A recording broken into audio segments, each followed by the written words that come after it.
ተጠራለብ ተይዤ ነበረ አግንደ ስገባ እዚህ ስፍራ ማርያም መጣሁ ግን ቅዩነቷን ቅባ ቅዱሳን ጸውላን ተጠቅሜ ቀጣለልኝ እሳዎች ኮንበተባቸው እግዚአብሔር አምላክ ስም የተመሰገነ ይሁን። እናታችን ልጄን ያመብኝ ነበረ። እንደዚሁም ደግሞ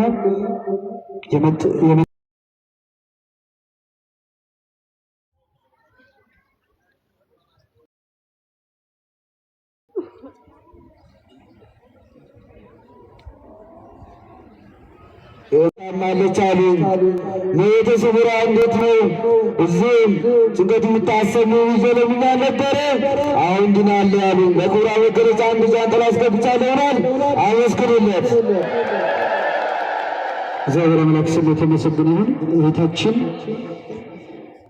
በአፍጠረኝ በሽታ ስቃይ ነበረ። ሰው ፊት ስቀመጥ እሳቅቃለሁ። አካላት ያለቀ እመቤቴ ድንግል ማርያም ብዬ መጥቼ ሰባ ገባሁ። በሶስት ቀን እመቤቴ ነገሮችን ሁሉ ፈታ። በሶስት ቀን ምራሸኝችን ትበለ ድንግል ማርያም ሆን ስለትን ይዤ መጥቻለሁ ብላለች። አመስግኑላት። የምታዩት ወንድማችን ደግሞ እናቴን ያማት ነበረ ጀምሮ ትልቅ ምልክቶች ያለው ጨርሳ እንድትምረኝ እመቤቴን አመስግኑልኝ ብለዋል።